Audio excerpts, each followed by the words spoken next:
বাবা, সকাল থেকে যেভাবে আকাশ ভেঙে জল নামা শুরু হয়েছে তাতে আজকে মাঠে যাওয়া এক প্রকার অসম্ভব হয়ে দাঁড়ালো। তুমি জামা কাপড় ছেড়ে ঘরের ভেতরে এসে শান্ত হয়ে বসো গো।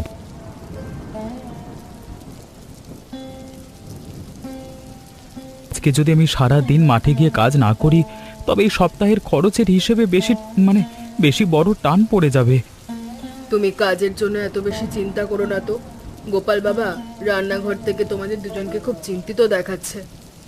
মা, আমি আসলে ভাবছিলাম এই মেঘলা দিনে ঘরে অলস হয়ে বসে থাকলে আমাদের অলক্ষীর মতো দিন পার করতে হবে। জীবনে শুধু একটানা কাজ করাই শেষ কথা নয় গোপাল, এমন দিনে পরিবারের সাথে একসাথে থাকাটাও অনেক বড় বিষয়। তোমার বাবা একদম খাঁটি কথা বলেছেন। বহু বছর পর আজ আমরা ঘরের সবাই পুরো একটা দিন একসাথে কাটানোর সুযোগ পেলাম। আপনি যখন মায়ের সাথে সুর মিলিয়ে এত সুন্দর করে বলছেন বাবা, তখন আমি আজকে আর মাঠে যাওয়া জেদ করব না। এই তো আমার লক্ষ্মী ছেলের মতো কথা। তোমরা দুজনে বসো, আমি রান্নাঘরের দিক দিয়ে আজকের দুপুরের ব্যবস্থাটা একটু দেখি। সরলা, আজকে যখন বাইরে এত সুন্দর বৃষ্টির শব্দ হচ্ছে তখন দুপুরের খাবারে ভালো কোনো আয়োজন রাখলে বেশ হয়। মা, আমি হাঁড়িটা জল দিয়ে খুব ভালো করে ধুয়ে পরিষ্কার করে এনেছি। এবার চাল ডাল বের করে দিলে ভালো হতো। মাধবী, আজ যখন চারপাশের বাতাস এত ঠান্ডা, তখন দুপুরে খাবারের জন্য আমরা এক হাঁড়ি গরম খিচুড়ি রাঁধতে পারি। আপনি আমার মনের কথাটি একদম ধরে ফেলেছেন মা। এমন দিনে গরম খিচুড়ির চেয়ে ভালো খাবার আর কিছু হতেই পারে না। চাল আর ডাল মিলে সমপরিমাণ মেপে নিয়ে ধুয়ে নাও মাধবী। আমি এই ফাঁকে আনাজগুলো একটু ভালো করে কেটে গুছিয়ে ফেলি। মা, উনুনের পাশে বসলেই আমার গত বছরের বর্ষার দিনের এক মজার কথা মনে পড়ে যায়। কোন কথা বলছো মাধবী? আমার তো বুড়ো মানুষ, সব কথা মনে রাখতে পারি না। ওই যে বিয়ের পর প্রথম যখন এই ঘরে এলাম তখন জল আনতে গিয়ে পিছলে আমি ধপাস করে পড়ে গিয়েছিলাম। হ্যাঁ, মনে পড়েছে। তখন তো তুমি লজ্জায় লাল হয়ে সারাটা দিন আমাদের সামনে আর আসতেই চাইলে না। হ্যাঁ, তখন নিজে এসে আমাকে বুকে টেনে নিয়েছিলেন আপনি মা। সেদিনের কথা আমি জীবনেও কোনোদিন ভুলবো না। ঘরের বউ তো আসলে নিজের মেয়ের মতোই হয় মাধবী। চলো এবার কড়াইয়ের তেলটা একটু ভালো করে গরম করে নি। তুলসী, তুমি অনেকক্ষণ ধরে এই জানালার ধারে একলা দাঁড়িয়ে বাইরে জমে থাকা জলের দিকে এত কি দেখছো? দাদা, তুমি ওদিকের উঠানের কোণটা একবার তাকিয়ে দেখো, জল জমে কেমন ছোট একটা খালের মতো তৈরি হয়েছে। হ্যাঁ, জল তো বেশ ভালোই জমেছে তুলসী। তা সেটা দেখে তোমার মনের ভেতর আবার কোনো নতুন বুদ্ধি খেলছে নাকি? আমার ইচ্ছে করছে জমে থাকা জলের স্রোতে নিজের হাত দিয়ে তৈরি করে কাগজের নৌকা ভাসাই। নৌকা ভাসানোর জন্য এত অস্থির হতে হবে না তুলসী, তুমি একটু বসো, আমি ঘরের পুরনো খাতা থেকে পাতা আনছি। তুমি কি আমাকে সেই আগের বারের মতো রঙিন আর চমৎকার দেখতে বড় বড় কাগজের নৌকা বানিয়ে দেবে? হ্যাঁ দেব, তুমি এই বারান্দায় শুকনো জায়গায় এসে শান্ত হয়ে বসো, আমি কাঁচি আর কাগজ নিয়ে এক্ষুনি আসছি। আরে বিমল বাবাজি, এই তুমুল বৃষ্টির মধ্যে ছাতা মাথায় দিয়ে তুমি আমাদের এই ঘরে হঠাৎ কি মনে করে এলে? কাকা, ঘরের ভেতর একা একা বসে থাকতে আজ একদম ভালো লাগছে না, তাই ভাবলাম আপনাদের সাথে একটু গল্প করে যাই। তুমি খুব ভালো করেছো বাবা। এই মেঘলা দিনে তোমার মতো একজন প্রতিবেশী পাশে এসে বসলে সময়টা বেশ ভালো কাটে।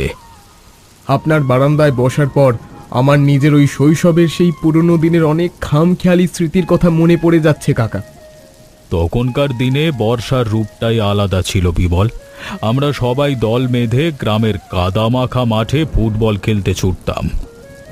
হ্যাঁ কাকা, আর মাঠ থেকে ফেরার পথে পুকুরের ঠান্ডা জলে ডুব দিয়ে বাড়ি ফিরে মায়ের হাতের বকুনি খাওয়া ছিল রোজকারের নিয়ম। এখনকার ছেলেমেয়েরা তো আর সেসব আনন্দের খোঁজ পায় না বাবা, তারা শুধু ঘরের কোণে বসে অলসভাবে সময় কাটায়। আপনি একদম সত্যি কথা বলেছেন কাকা।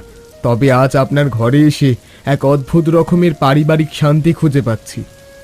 আমাদের এই ছোট সংসারে যা কিছু আনন্দ হোক না কেন, তা আমরা চারিপাশে সবাইকে নিয়ে ভাগ করে নিতেই ভালোবাসি। গোপাল ভাই কোথায় কাকা? ওকে তো সকাল থেকে বাইরের ওই চেনা রাস্তায় বা কাজের মাঠে একবারও দেখতে পেলাম না।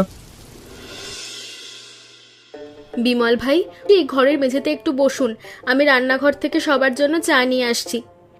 চা তো অবশ্যই খাবো মাধবী দিদি, তবে তার আগে আমাদের এই ছোট্ট তুলসী মা নিজের হাতে কি তৈরি করেছে তা একটু দেখি।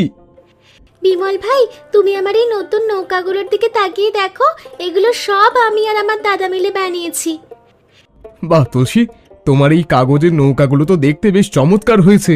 এত সুন্দর করে ভাঁজ করতে তোমাকে কে শেখালো? আমার গোপাল দাদা আমাকে নিজের হাত দিয়ে ধরে এই সুন্দর নৌকার নিখুঁত কাজগুলো ভালো করে শিখিয়ে দিয়েছে। তুলসী সকাল থেকে এই নৌকাগুলো ভাসানোর জন্য বেশি বায়না করছিল, তখন ওর মনের সব খুশি ফিরে এসেছে। বিমল ভাই, আমি কিন্তু ওদিকের উঠোনে জমে থাকা জলের মাঝে লাল নৌকাটা সবচেয়ে আগে ভাসিয়ে দিয়ে এসেছি। হ্যাঁ, ওর আনন্দের চোটে আজ আমাদের পুরো উঠোনটাই যেন কাগজের ছোট নৌকার একটা মেলায় পরিণত হয়েছে। তুমি তাহলে ঝটপট আরো কয়েকটা ভালো নৌকা বানিয়ে ফেলো, আমি ওদিকের বারান্দায় গিয়ে কাকার সাথে বসছি। আরে শান্তি দিদি, এই দুর্যোগের দিনে কাদা রাস্তা পেরিয়ে তুমি আবার আমাদের রান্নাঘরে কেন কষ্ট করে আসতে গেলে? সরলা, ঘরের ভেতর একলা বসে থাকতে একঘেয়ে লাগছে বোন, তাই ভাবলাম তোমাদের একটু খোঁজ খবর নিয়ে আসি। পিসিমা, আপনি খুব ভালো সময় এসেছেন। এই পিঁড়িটায় বসুন, মা আজ উনুনে গরম গরম খিচুড়ি রান্নার আয়োজন করেছেন। খিচুড়ির এই সুন্দর সুবাস তো বাইরে থেকেই আমার নাকে আসছিল মা। এমন মেঘলা দিনেই রান্নার কোনো তুলনাই হয় না। তুমি ঠিকই বলেছ দিদি, বহু বছর আগে আমরা যখন বড় যৌথ পরিবারে ছিলাম তখন এমন দিনে বড় হাঁড়িতে রান্না হতো। আমাদের সেই পুরনো দিনের কথা মনে পড়লে তখন ঘরের সব মানুষ এক সারিতে বসে তৃপ্তিতে খেত। পিসিমা, তখন দিনের সেই রান্নার স্বাদ আর মানুষের ভেতরের মিলনের গল্প শুনতে আমার খুব ভালো লাগে। মাধবী মা, সংসারে যদি সবার মনের ভেতর এমন গভীর মিল আর ভালোবাসা থাকে তবে সাধারণ খাবারও অমৃতের মতো লাগে। তোমার এই ঘরের প্রতিটা মানুষের ব্যবহার মধুর, সরলা, এই আন্তরিকতার টানেই তো আমি বারবার আসি। পিসিমা, আপনি আজ দুপুরের এই গরম খিচুড়ি আমাদের ঘরে না খেয়ে কিন্তু কোনোভাবে নিজের বাড়িতে ফিরতে পারবেন না। কাকা, এই রিমঝিম বৃষ্টির শব্দ শুনলে গ্রামের চারপাশের মাঠ ঘাট কেমন একদম শান্ত আর নতুন সবুজ রূপ নিয়ে নেয়। তুমি ঠিকই লক্ষ্য করেছ বিমল বাবা, আমাদের এই গ্রামের মানুষ বর্ষাকে শুধু কষ্টের নয়, আনন্দের ঋতু হিসেবেও দেখে। কিন্তু বাবা, এই বৃষ্টির জন্য যখন চাষের কাজ আটকে যায় তখন কি কৃষকদের মনে বেশ বড় দুশ্চিন্তা জন্ম নেয় না? দুশ্চিন্তা তো আসেই গোপাল, তবে বৃষ্টির জল না পেলে যে আমাদের এই মাঠের ফসল কোনো দিনই বড় হতে পারবে না। কাকা একদম খাঁটি কথা বলেছেন গোপাল ভাই। এই জলের উপর ভিত্তি করেই তো আমাদের পুরো বছরের অন্নের সংস্থান তৈরি হয়। বাবার কথা শুনে আমি আজকে বুঝতে পারলাম যে যে কোনো প্রাকৃতিক দুর্যোগের পেছনে ভালো দিকটাও আমাদের চিনে নেওয়া উচিত। আমার শৈশবের কথা মনে পড়ে গোপাল, তখন আমরা বৃষ্টির দিনে মাঠের ভেজা কাদা গায়ে মেখে মনের আনন্দে গান গাইতাম। আপনার সেই সময়ের সুন্দর দিনগুলোর গল্প শুনলে আমার মনের ভেতরের সব ক্লান্তি আর আফসোস এক নিমেষে দূর হয়ে যায়। হরিপদ কাকার মুখের এই অভিজ্ঞতার কথাগুলো আমাদের মতো যুবকদের জন্য পথ চলার বড় এক অনুপ্রেরণা ও শক্তি। তোমরা একসাথে মিলেমিশে মাটিতে কাজ করো বাবা, তবেই দেখবে যে কোনো কঠিন সময়ে খুব সহজে পার হয়ে গেছে। পিসিমা, আপনি ওদিকের বারান্দা থেকে নেমে এইদিকে আসুন না, দেখুন আমার নৌকাগুলো জলের স্রোতে কেমন ভাসছে। তুলসী মা, তুমি তো দেখছি জলের ওপর সাদা আর লাল কাগজের নৌকার এক মেলা বসিয়ে দিয়েছ বোন। এই বড় নৌকাটা আমার গোপাল দাদা বানিয়ে দিয়েছে পিসিমা, আর এই ছোট দুটো আমি নিজের হাতে তৈরি করেছি। বাহ, তোমার হাতের তৈরি নৌকাগুলো তো জলের ওপর খুব চমৎকার আর ভারসাম্য রেখে সামনের দিকে এগোচ্ছে। পিসিমা, তুমি যখন আমার মতো ছোট ছিলে তখনও কি এমন বর্ষার দিনে উঠোনের জলে কাগজের নৌকা ভাসাতে? হ্যাঁ রে মা, তখন আমাদের কোনো খেলনা ছিল না। এই খাতার পাতা ছিঁড়ে নৌকা বানিয়ে আমরা আনন্দে মেতে থাকতাম। তাহলে তো পিসিমা তোমার ছোটবেলার দিনে আনন্দের সাথে আমাদের আজকের এই খুশির মিল একদম একরকম। একদম রে মা, মানুষের বয়স বাড়লেও শৈশবের এই নিষ্পাপ আনন্দের স্মৃতিগুলো মনের ভেতর আজীবন থাকে। পিসিমা, এই দেখো আমার লাল নৌকাটা ওদিকের বড় ঘাসের গোড়ায় গিয়ে কেমন সুন্দরভাবে আটকে গেছে।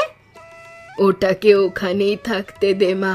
চলো এবার ঘরের ভেতর যাই, তোমার মা ওদিক থেকে বোধহয় আমাদেরকে ডাকছেন। মাধবী, উনুন থেকে খিচুড়ির হাঁড়িটা সাবধানে আনো মা, হাত যেন কোনোভাবে না পড়ে। আপনি একদম ভাববেন না মা, আমি কাপড়ের কোণ দিয়ে হাঁড়ির কান দুটো শক্ত করে ধরে বেজেতে নামিয়েছি। সরলা, রান্নাঘর থেকে গরম খাবারের যে সুবাস বের হচ্ছে তাতেই আমার ভেতরের খিদেটা অনেকখানি বেড়ে গেল। আজকের এই সাধারণ আয়োজনও আমাদের কাছে এক বড় উৎসবের মতো মনে হচ্ছে। সবাই কতদিন পর এসেছে। তুমি ঠিকই বলেছ সরলা, পরিবারের সবাই যখন এভাবে এক মনে এক ছাদের নিচে থাকে তখন ঘর আনন্দে ভরে যায়। বাবা, আমি আপনার থালায় এই ধোঁয়া ওঠা খিচুড়ি আলু ভাজা দিলাম, দেখুন তো সব ঠিক আছে নাকি? মা মাধবী, তোমার হাতের এই পরিবেশনের মাঝেই তো আসল স্বাদ লুকিয়ে আছে, এটার কোনো বিকল্প কোথাও মিলবে না। গোপাল আর বিমলকে ওদিকের বারান্দা থেকে ডেকে নাও মাধবী, খাবার ঠান্ডা হয়ে গেলে ভালো লাগবে না। আমি এখনই ওদের ডেকে আনছি। তুলসী আর পিসিমাও হাত মুখ ধুয়ে ওদিকে জলের কল থেকে এই ঘরে চলে আসছেন। হ্যাঁ, সবাই একসাথে বসে পড়ুক। এই বর্ষার দিনে একসাথে খাওয়ার চেয়ে সুখের বিষয় আর কিচ্ছু হতে পারে না। বিমল ভাই, তুমি একটু তাকিয়ে দেখো, আমার পাতের এই আলু ভাজার টুকরোটা তোমার থেকে অনেক বড়। তুলসী, আলু ভাজা বড় পেলেই কিন্তু জেতা যায় না। আসল বিচার হবে কার কাগজের নৌকাটা জলের স্রোতে সবচেয়ে বেশি সময় ভাসলো। বিমল ভাই, ও কিন্তু আজকে সকাল থেকে নিজের তৈরি নৌকাগুলো নিয়ে উঠোনে এক বড় প্রতিযোগিতার আয়োজন করেছিল। হ্যাঁ বিমল ভাই, আমার লাল নৌকাটা কিন্তু ওদিকের সব ঘাসের বাধা পেরিয়ে একেবারে সীমানার শেষ প্রান্তে চলে গিয়েছিল। আমি তো মনে মনে ভেবেছিলাম যে আমার দেওয়া সেই 4 কোনা কাগজের বড় নৌকাটাই আজ এই খেলায় প্রথম স্থান পাবে। তোমাদের দুজনের এই সুন্দর প্রতিযোগিতার কথা শুনে আমার নিজেরও মাঠের কাজের সব চিন্তা দূর হয়ে গেল রে তুলসী। দাদা, তুমি যখন কাল আবার নতুন খাতা আনবে তখন আমাকে আরো কয়েকটা অন্য রঙের কাগজ এনে দেবে তো? হ্যাঁ দেব, তুমি আগে এই গরম খিচুড়িটুকু নিজের মুখে দিয়ে লক্ষ্মী মেয়ের মতো চটপট শেষ করে ফেলো দেখি। আমি এই চামচ দিয়ে এখনই খাওয়া শুরু করে দিচ্ছি বিমল ভাই, দেখো তোমাদের চেয়ে আমি কত আগে শেষ করতে পারি। শান্তি দেবী, এই ঠান্ডা বর্ষার দিনে সরলার হাতের গরম রান্নার স্বাদটা আজকে সত্যি অন্য সব দিনের চেয়ে আলাদা লাগছে। হরিপদ ভাই, আসল স্বাদ তো শুধু মশলায় থাকে না, এই যে পরিবারের সবাই একসাথে খাচ্ছে এটার মাঝেই অমৃত থাকে। দিদি, তুমি তো আমাদের এই ঘরের নিজের মানুষের মতোই, তাই তোমার মুখের প্রশংসা শুনলে শান্ত হয় মন। আমি তো তোমাদের এই ঘরের সবার ভেতরের গভীর মিল আর ভালোবাসা দেখে এই উঠোনেই আসি। সংসারের এই একতার জোরটাই হলো আসল মূলধন দিদি। টাকা পয়সা আজকে আছে কালকে নাই, কিন্তু এই একতা সব সময় থেকে যায়। দিদি, তোমার পাতে কি আরেকটু গরম খিচুড়ি দেব? উনুনের হাঁড়িতে কিন্তু এখনো অনেক বেশি খাবার আছে। আর লাগবে না, আমার এই বুড়ো বয়সে বেশি খাওয়া ঠিক না, পেট ভরে গেছে।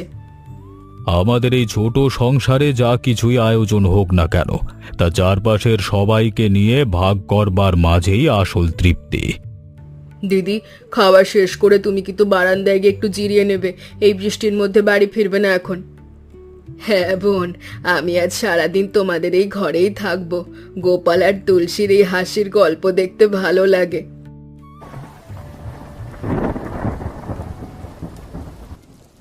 শোনো, সকাল থেকে ঘরের ভেতর ঘটে যাওয়া এই ছোট ছোট আনন্দগুলো দেখে আজ আমার মনটা খুব ভালো লাগছে।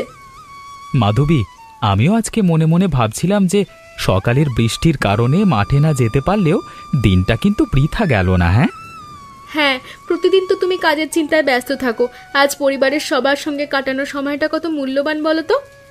তোমার কথাই একদম খাঁটি সত্য কথা। বাবা মায়ের মুখের এই তৃপ্তির হাসি দেখলে মনে হয় জীবনের সব কষ্ট সার্থক হয়ে গেছে। আর আমাদের তুলসী তো আজ বিমল ভাই আর শান্তি পিসিমাকে পেয়ে আনন্দে পুরো বাড়ি মাথায় করে রেখেছে।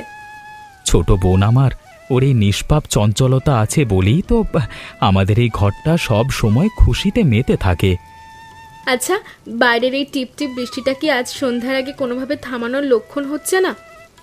আকাশ দেখে তো মনে হচ্ছে মেঘের এই খেলা আজকে সারা রাত ধরেই চলবে।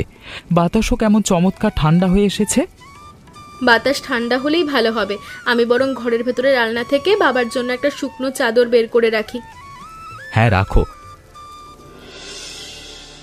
তুলসীমা, অনেক বছর ধরে এই বাক্সের ভেতর আমাদের এই পুরনো হারমোনিয়ামটা একলা ধুলো মেখে পড়েছিল রে। বাবা, তুমি কি সুন্দর কাঠের জিনিসটা আজ আমাদের সবাইকে একটা ভালো বর্ষার গান গেয়ে শোনাবে? কাকা, আমিও অনেক দিন ধরে আপনার মুখের সেই পুরনো দিনের মেঘমল্লার রাগের গান শোনার জন্য মনে মনে আশা করে আছি।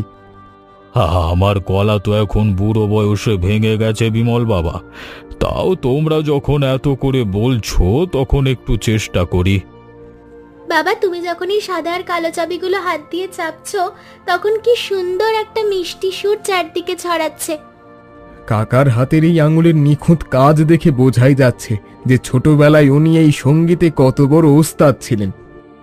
সঙ্গীত হলো মনের ভেতরের ভক্তি আর সাধনার জিনিস বিমল।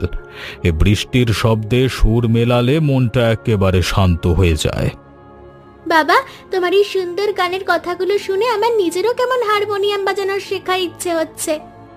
তোমরা যদি এই গানের ভেতরের আসল ভাবটা নিজের মনে ধরে রাখতে পারো, তবেই আমার এই গান গাওয়া সার্থক হবে।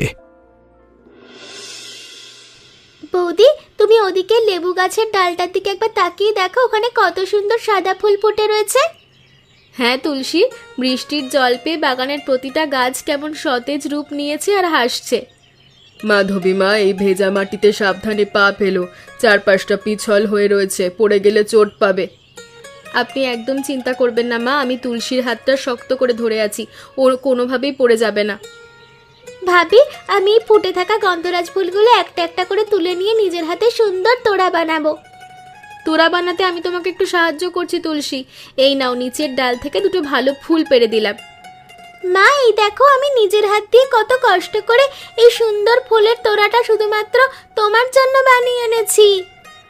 আমার লক্ষ্মী মেয়ের দেওয়া এই ছোট্ট উপহারটা দেখে আমার এই বৃদ্ধ মনটা অনেক শান্তি পেল। তুলসী, আজ সকাল থেকে সবার মনে আনন্দ দেওয়ার জন্য কত রকমের সুন্দর আর মিষ্টি কাজ করে চলেছে দেখুন মা। ঘরের মেয়েরা যদি এমন মায়াবী আর চঞ্চল স্বভাবের হয়, তবে সংসারের কোনো কোণেই কোনোদিনও দুঃখ থাকতে পারে না। শান্তি দিদি, সারাদিনের এই ঝুমঝুম বৃষ্টির পর বিকেলের এই শান্ত বাতাসটা গায়ে লাগলে আরাম বোধ হয়। বাবা, মাঠের কাজের জন্য সকালের দিকে মনে যে দুশ্চিন্তা ছিল, এখন কিন্তু তার একটুও অবশেষ আমার মনে নেই।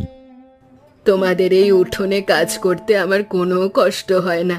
আজ সারাদিন তোমাদের সাথে থেকে আমার আয়ু বেড়ে গেল।